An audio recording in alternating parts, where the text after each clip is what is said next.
All right, so first, what I'd like to do is give you a kind of overview of what I want to share this morning, and take what I say with a grain of salt. If it is something that speaks to you, great, that's wonderful. If it doesn't speak to you, that's okay too.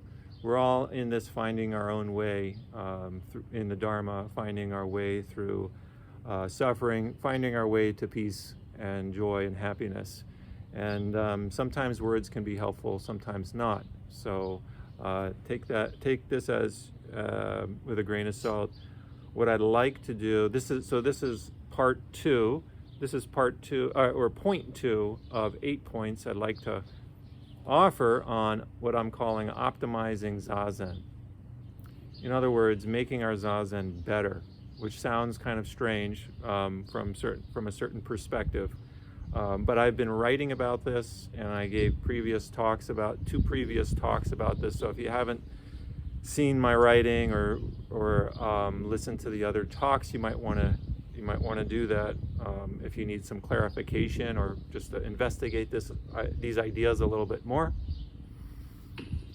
This point today, what I like to offer, point two, is on using yoga to help us to optimize our Zazen, our seated Zen practice.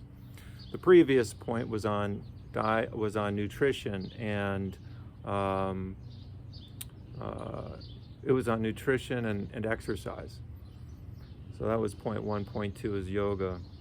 And in this talk in particular, I want to offer three kind of segments to it. The first one is to offer you a historical context.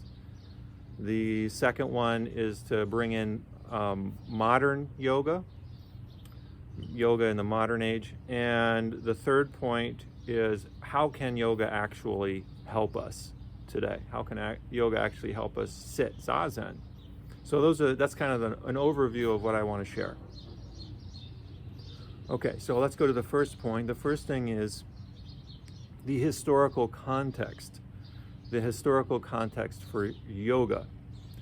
Because if you look around, we consider ourselves Zen Buddhists. I consider myself a Zen Buddhist, and it might seem strange to bring up the subject of yoga in a Zen context for some people.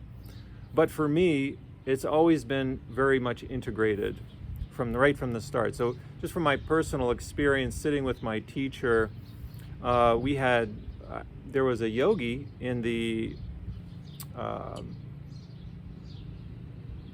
I can't remember now, the Iyengar tradition that would come and sit sesshin with us, an extended meditation retreat. And I noticed that every time she was a teacher in that tradition, and anytime we had breaks, she would be standing on her head, she would be stretching her hips, strengthening her back, and I was really impressed. I thought, wow, there's something she's doing that's helping her practice out. So for me, yoga has been there right from the very start in helping me to more easily sit Zazen.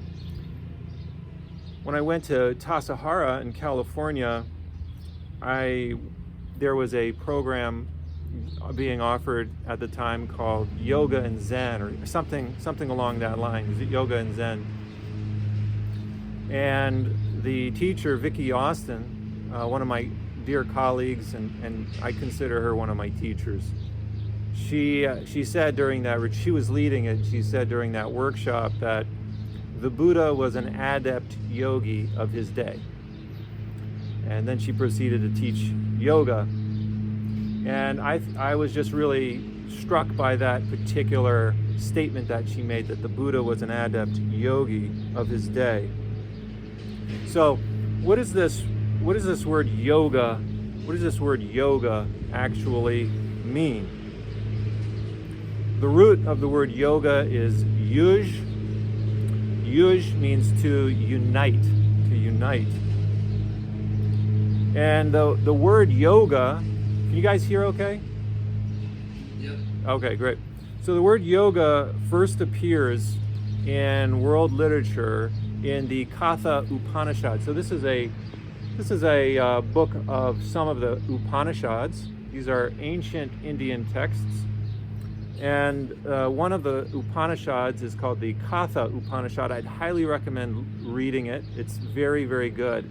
And it's basically about wanting a young man who desires to understand what happens after we die. And so he actually has a conversation with the personification of death. And there's this whole long conversation. And if I didn't know anything about Hinduism, I would say that this was a Buddhist text, the way that it reads, and the philosophical understanding is so in alignment with how I understand Zen Buddhism. Now, there's a section in the Katha Upanishad, and this is where the word yoga, according to one scholar I listened to a few years ago, she said this is where this word yoga first appears. And it's in this Upanishad, and it's connected with finding freedom of mind in conjunction with the reality of our mortality.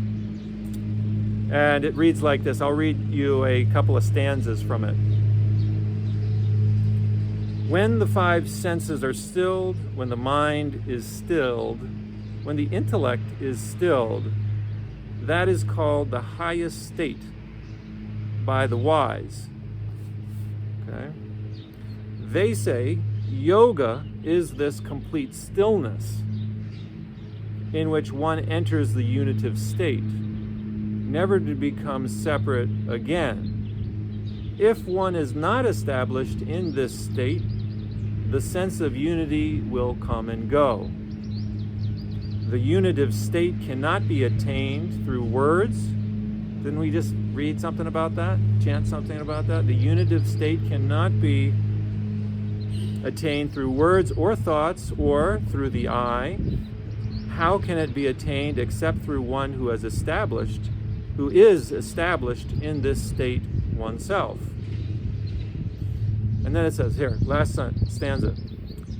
There are two selves, the separate ego and the indivisible Atman. When one rises above I and me and mine, the Atman is revealed as one's real self. All right. So there you have it, the Katha Upanishad that comes from. And I'm going to check my audio. Hopefully that sounds a little bit better. There's just a mower in the background I wanted to cut the sound from. So what are these Upanishads? What are the Upanishads? I heard this word long ago, but had no idea. What does it mean? So Katha Upanishad is what we just read from. The Upanishad, the word literally means sitting down at the foot of, sitting at the foot of. And it's referring to a teacher. All right, you're sitting down at the foot of a teacher. And the Upanishads are considered universal wisdom that can be applied to any age that we live in. So it's got relevance for even us today. And these Upanishads, they have their origins in what's called the Indus Valley. In the Indus Valley, there's this Indus Valley civilization, and it's not too if you look at a map of India, the Indus Valley is kind of in the northwestern part of what I think would consider Pakistan today. My geography might be a little off here, but the Buddha was, his clan, the Shakya clan, was not too far from the Indus Valley civilization. They were in kind of northern central India in present-day Nepal. And it begins prior to the Upanishads coming into being, about 2000 BCE, you have these hymns that you can find in what's called the Vedas. Vedas meaning spiritual knowledge. They crop up about 2000 BCE, so roughly 4,000 years ago. And these hymns are celebrating nature, the sun, the moon, the sky, the dawn, water, fire, air, all of these elements. And if you ever get a chance to look at some of these hymns in the Rig Veda, they're really, really gorgeous. And the Upanishads kind of spring off from these hymns. Then they come into being roughly between 700 BCE and 400 CE. So there's a span of about 800 years in there where the Upanishads begin to develop. And so if the hymns were for to create an external sacrifice to the natural world, the Upanishads were internalizing the sacrifice. And this is where the meditative tradition begins to, you see the meditation tradition begin to emerge through the Upanishads. And the Buddha, his life, right, his life is right in the midst of this major revolution taking place in India. So he was studying with people who probably had access to various Upanishads, whether he read the Katha, in those days they didn't have it written down, but he must have been familiar with the philosophical tradition of that time, which includes the Upanishads. And of course, these hymns in the Rig Veda, these sacrifices were done specifically by the Brahmin, by the priest, for, guess who? The warrior caste. And who was the Buddha before he became the Buddha? He was a warrior. He was in the warrior caste. And he lets that caste go to become a Brahmin, a priest, but actually a home leaver.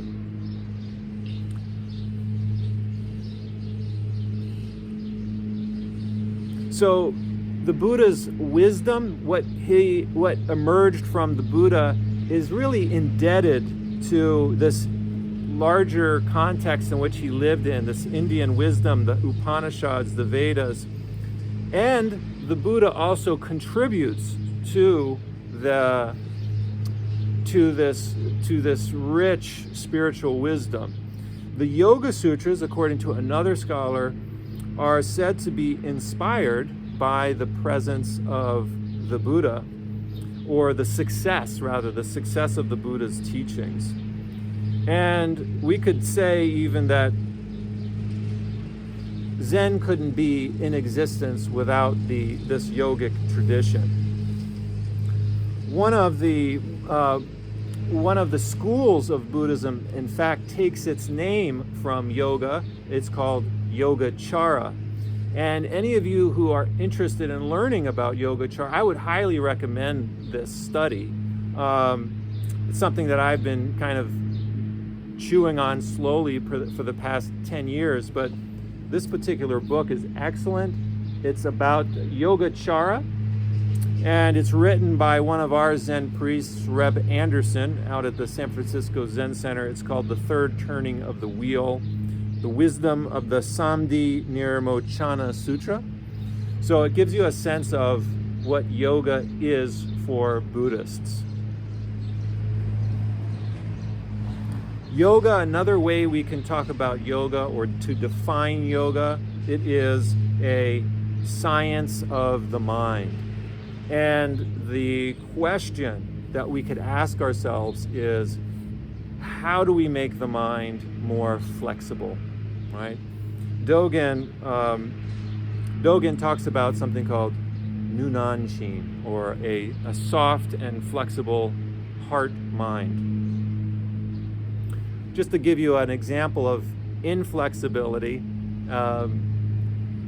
in my own life, my son, my son has attached to a particular teacup that he has to have, and it's interesting. I switched the cups the other day, and I gave him a different cup to drink from, and he was extraordinarily resistant. That's not my cup, Dad. I want the other cup. Right? That's an example of inflexible mind, that you have to do it this one way. And not only are we all susceptible to that kind of mind, we all do it. And this is the origin of suffering, is that we don't have a flexible mind. We can't just we have to have things a certain way, a certain order. They have to be done because of tradition, because somebody said so, etc., etc., etc. And Yogacara is teaching us to have that soft and flexible mind, to say, okay, I don't have to have this. What if I had what if we did it a little bit differently, right?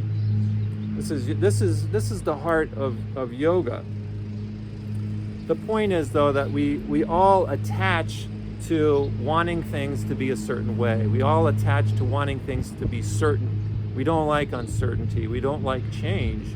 But this is the point of our practice. This is the point of Zen practice, to cultivate that soft and flexible heart mind, that Nunanshin. That's what, when Dogen came back from China, he was asked by, it said that he was asked by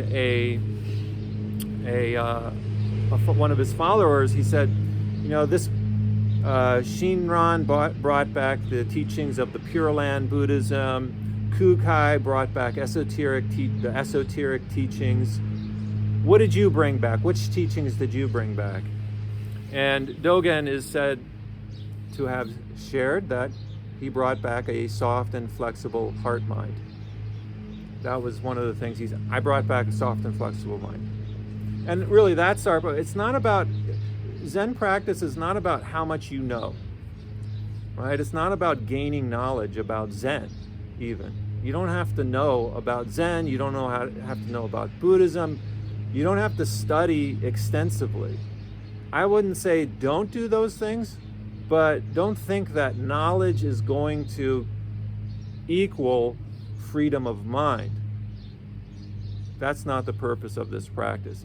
It's really the soft and flexible mind. And so really, Zen and yoga are like this. They're like this. They're brother and sister. Okay, so that's part 1 of 3 of this talk. Part 2, number 2 point I want to bring up here is, well, if that's yoga, how do we get to modern yoga? When I think of yoga, and I'm guessing when you guys think of yoga, we think of postures, downward dog, handstands and headstands and pretzel legs, all of that. All right, so what is modern yoga? Modern yoga is a compilation of three strands, three things, 3 traditions coming together today. The first one is the Upanishads, the wisdom, the philosophical tradition of ancient India. Right? That's one strand within modern yoga. The second strand is these ancient cultural poses, where the yogis in those days, they found that when they were sitting for a long period of time, maybe some of you can resonate with this, when they were sitting for a long period of time, they found their body ached, right? Their knees hurt, their back hurt. And so the theory there is that toxins build up in the body, and if you turn the body this way and that way, flip it upside down, and practice breathing certain ways, that those toxins will be released from the body, and that is a source of physical pain, toxins residing in the body. And so hatha yoga, the physical practice of yoga, developed because yogis practicing the science of the mind, right, wanted to have more freedom in their body. They wanted to have more of a sense of ease in their physical body, and so they began to practice these asanas. So that's the second strand of yoga today. The third strand is actually, maybe some of you will find this interesting, British calisthenics. Because now, if you think about this, the history, the Brits came into India around the 19th century, and they introduced this whole their own Western ways of understanding the world, including calisthenics. So you have this mixing and blending of these 3 strands of knowledge, of wisdom about how the mind works, about how the body works from both an Indian perspective and a Western perspective. And the modern yogis like Iyengar, they were cognizant. They were very cognizant of Western understandings of the way that the body works from a physical perspective. They were indebted in some ways to Western theories of how the body is put together. Okay, so this brings us to the third point and final point I want to make today, and that is, how can we use yoga to optimize our Zazen practice? Well, okay, well, the first thing is, again, there's this remember that yoga is a rich philosophical tradition that we are indebted to. So, you can, if you want, study the Upanishads and understand, like, where did the wisdom of Buddhism come from? Right? It's a real, there's a connection with Indian philosophy. Buddhism isn't just something that happened all by itself. It's indebted to Indian wisdom. All right? And I would, again, recommend studying this book, The Third Turning of the Wheel by Reb Anderson. That's another way to get into the understanding of yoga. Another one is the Yoga Sutras. The Yoga Sutras, wonderful short pithy sayings about how the mind works. And we can look at those, we can study them. I think they're very important. I've actually put out a number of YouTube videos on some of these Yoga Sutras that you can check out. So the second thing that that yoga can help us with is the understanding of how our body works when we're sitting in meditation, right? How our body, how to sit, how to actually sit well. In the Fukan Zazengi, the Universal Instructions for Meditation, it's really, really super vague on how to sit full lotus. But Dogen says, sit either in a half lotus or full lotus posture. I don't know about you guys, but that posture is really, really difficult for any of us to do, right? To put your right foot on your left thigh, your left foot on your right thigh, and hold it there. I mean, can you do that? However, yoga, as we know it today, as we understand it today, can help us to move in that direction. And I would highly recommend. Now, I want to put out a warning here, because people will misunderstand what I'm saying here. I honestly think that we should all try to sit full lotus. Now, can I do that? Not all of the time. And I would probably injure myself if I did that. However, there is yoga to help us open our body, open our hips, strengthen our back, so that we can move in that direction. And I think particularly in American society, we underestimate our ability to change, to be flexible, and we also undermine the importance of the physical body in our practice. Mental flexibility is not disconnected from physical flexibility. So I think it's worthwhile studying how this body works. And if that means taking a few yoga classes, do it if you can. But you don't have to invest yourself in a yoga class. I know, it's very uncomfortable for somebody like me, a guy, being in a class, unfortunately or fortunately, filled with mostly women, younger, wearing, very scantily clothed things, right? It's very awkward for me to do that. And so I just rather not, for the most part. And I'm sure some of you feel the same way. I feel like I don't belong. That's part of the reason why I've been teaching yoga. But there are, Vicki Austin, who I mentioned earlier, she gave us, out of this yoga workshop, a little pamphlet called How to Grow a Lotus, and by Donna Fari, another yoga teacher. And it gives specific instructions for which muscles and things to isolate to get your legs more flexible, get your back stronger for sitting down in a lotus posture. So I'm happy to share that with anybody if they like it. And I'll also add another example here of of actually the centrality of the half or full lotus posture for Zen Buddhism, particularly as it is practiced in Japan today.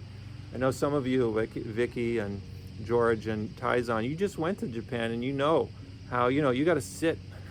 You sit seiza for a long time. You sit, it's uncompromising. I don't recommend that extreme for modern America, but I want to give you an example of the lengths to which Japanese monks will go to sit in a full lotus posture, whether that's half or full lotus. One is an example that my teacher gave. And this, for some people, this will turn you off to Zen completely. And I don't, I wouldn't be surprised. So again, take what I say with a grain of salt. I found it inspiring when I heard my teacher say that there was a monk that she practiced with, that he wanted to, before he went into training, he tied his legs, his knees with bricks so that he could get his knees down to sit full lotus. That sounds really extreme, and I don't recommend it. But it tells you the length to which someone will go to be able to sit in a cross-legged posture. So there must be something important about this cross-legged posture to aspire towards, even if you can't do it. And I know, like, a lot of people will get hung up, like, I can't do it. It doesn't matter if you can do it or not. Just move in that direction. Even if you're sitting in a chair, move in that direction. Right? How do you do that? Well, we can have a conversation about how to do that if you want.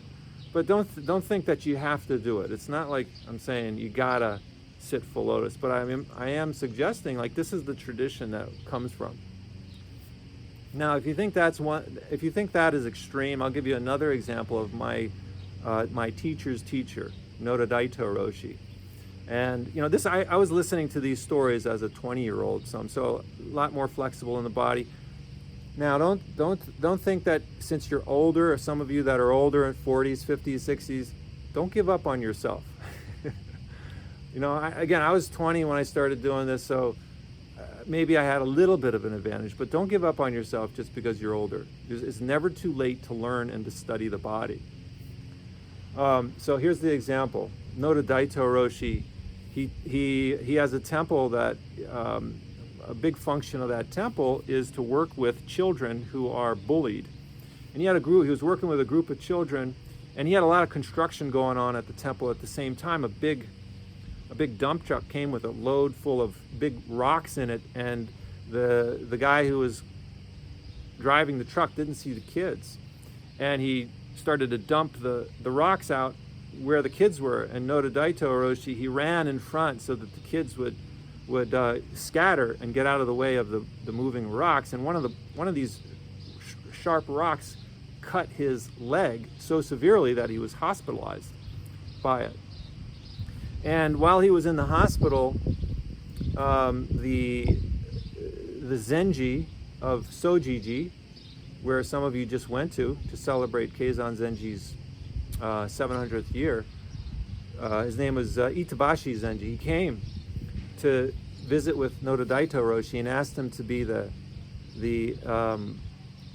training teacher at Sojiji. And Noda Daito Roshi pointed to his crutches and said, look, I can't even sit full lotus. And the Itabashi Zenji's response to that was, you will heal while you teach. And so Noda Daito Roshi didn't know what to do, but he practiced sitting full lotus, and he couldn't do it because of the injury to his leg. But then he decided to try sitting with his feet in the opposite way. Instead of the right foot on the left thigh and the left foot on the right thigh, he reversed it. And he said that worked perfectly. So he felt he was able to do it. He could do it. And he proceeded to teach sitting in that way. All right. For me, I thought, these are really extreme. So I'm not going to tie bricks to my legs, but I will do yoga. I'll do yoga and practice getting my legs in a way that they'll be functional for sitting in a half or full lotus posture. Now, the last thing I want to say of how yoga can be functional for us in modern times is to point out something that another school of yoga called trauma-sensitive yoga. And now I can go into great depth into this, but I don't want to spend too much more time. Just real briefly to say that one aspect of this particular form of yoga is about the importance of being in the present moment, having the present moment experience through bringing awareness to your physical body as a means to address PTSD. So, and I have found that this is, I facilitate these trauma-sensitive yoga classes at Mary Greeley, just down the road from me, as well as at Broadlawns Hospital on their behavioral health floors. And I can tell you that this is something really important for people struggling with any kind of post-traumatic stress disorder, and that is bringing attention to your physical body and having a present moment experience. Now, the science of this, the word is interoception. There's a part of the brain called the interoceptive region. It's kind of the top part here, that gets stimulated when you are aware of sensations in your body. What does it mean concretely to be in the present moment? Right? We have a lot of ideas about what the present moment looks like, but in trauma-sensitive yoga, the present moment is specifically defined as being in your physical body, feeling your body as it is, the sensations. So if I raise my arm up, I feel a sensation in my shoulder, all right? That's a present moment experience, to notice the sensation in your arm when you lift it up. Or to feel the ground underneath your legs when you're sitting down. To feel that contact between your legs and the ground, whatever position you happen to be in, whether you're on a chair or sitting in a lotus posture, whatever. To feel your back against the chair, right? To feel that contact. Another way of talking about the present moment within this particular context is to say that when your nervous system, when your central nervous system is in alignment with the environment around you, when those two things are in sync, you're in the present moment. All right? How do we do that? How do we become in sync with the present moment, with the environment? How do we sync up our central nervous system with the environment? Through awareness of sensation in the body. It's the direct way. Or through awareness of the sensation of breathing. That could be another way. Possible way, right? I'm just giving some possibilities here. Dropping our story, dropping the storyline, what we think is happening, and coming into the immediate present of what's actually happening, right? I've shared a lot here. I'm sorry I've kind of gone on here. I'd like to close. Open the lotus with hips and legs. Strengthen the stem with the back. Roots go deep into delusion, out of which enlightenment unfolds, pressing into reality. Thank you.